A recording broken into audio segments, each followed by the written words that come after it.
आज मैं यहाँ जिस पुस्तक के वजह से हूँ, ये शुद्धि है। ये भारतीय परंपराओं को ध्यान में रखते हुए लिखा है और इसे भारतीय ज्ञानपीठ ने प्रकाशित किया है।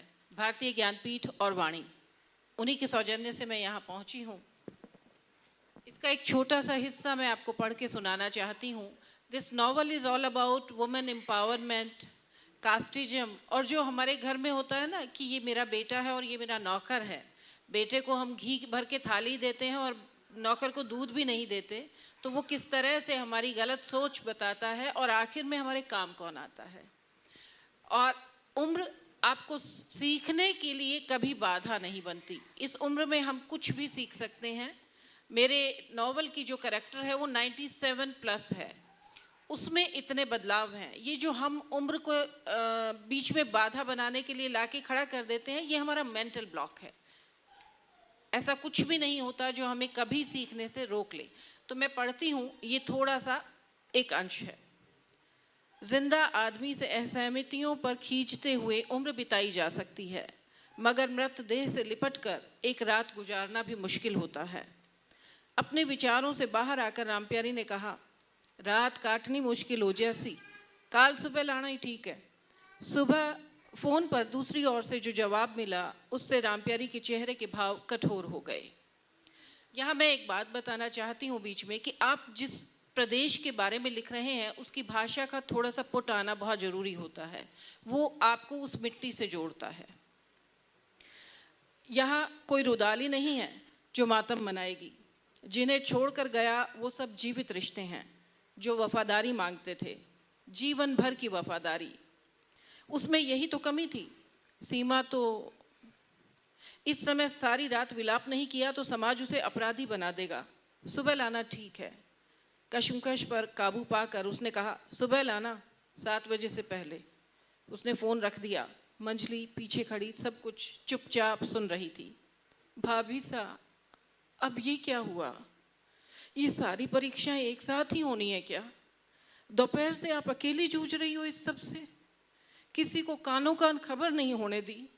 दोपहर से शाम हो गई, आपका कलेजा, इसीलिए सब आपको उम्मीद से देखते हैं। मंजली वहीं रामप्यारी के सामने दरी पर बैठ गई। ईश्वर को फोन कर। तूफान के सामने वृद्ध शरीर मजबूती से खड़ा था। सुन, पार्वती को अभी खबर नहीं होनी चाहिए, नहीं तो पूरे गांव में ढिंढोरा पिट जाएगा। दूसरी ओर से हेलो के जवाब में रामप्यारी ने ईश्वर से कहा, जी मासा, नहीं बताऊंगा। गंभीर स्वर में जवाब आया। सुन, अभी गांव में शोर करने की जरूरत नहीं है। शाम का टाइम है, लोगों को रोटी खा लेने दो। देर शाम को अंधेरा होने के बाद गुप्ता जी और संपत काका को फ़ोन कर देना। बता देना कि थे सब सुबह ही पहुंचोगे। और सुन, राम बच्चन को भी फ़ोन कर दे। रामप्यारी ने फ़ोन रखने से पहले याद दिलाया। हाँ, अभी करूँ फ़ोन। ईश्वर ने जिम्मेदारी संभाल ली। उस ओर के लोग घटना के चश्मदीद थे। उन्हें रात का जहर घूंट घूंट पीना था। विषकोश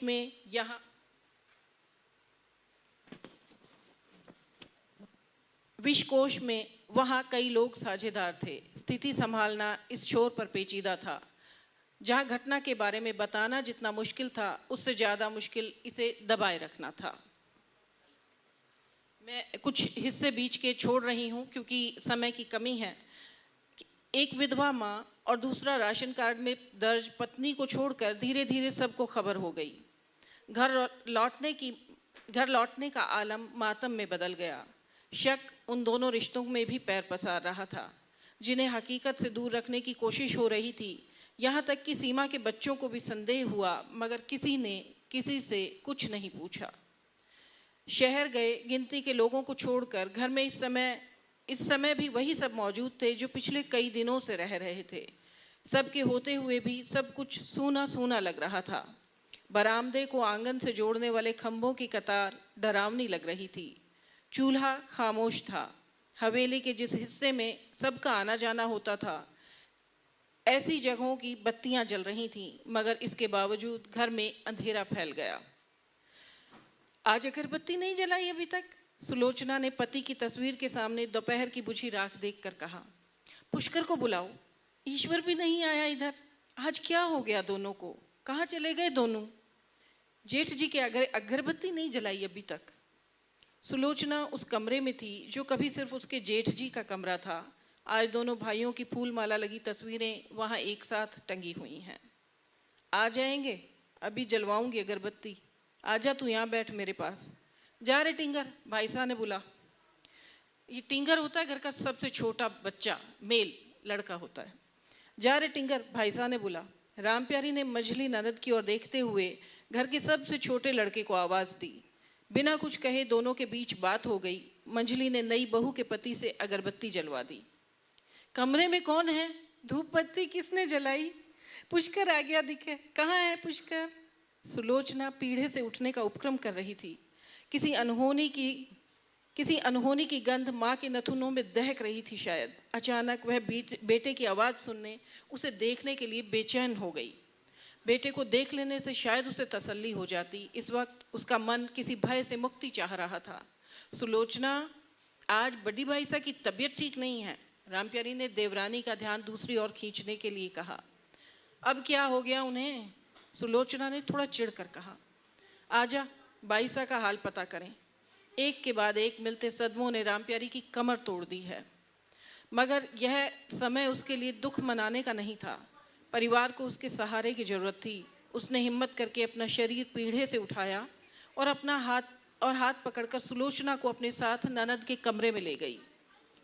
बुढ़ापे की एक ही बात सही है कि जल्दी से रोना नहीं आता और कभी आ जाए तो आंसू नहीं आते। सोचते हुए रामप्यारी ने गहरी सांस छोड़ी। सांस लेने और छोड़ने की प्रक्रिया में उसे अपना शरीर बेटा एक मिनट सुन ले थोड़ा सा। सांस लेने और छोड़ने की प्रक्रिया में उसे अपना शरीर हल्का महसूस हुआ करता था, मगर अब ऐसा नहीं हुआ।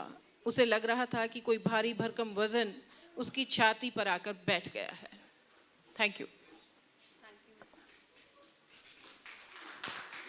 Thank you ma'am.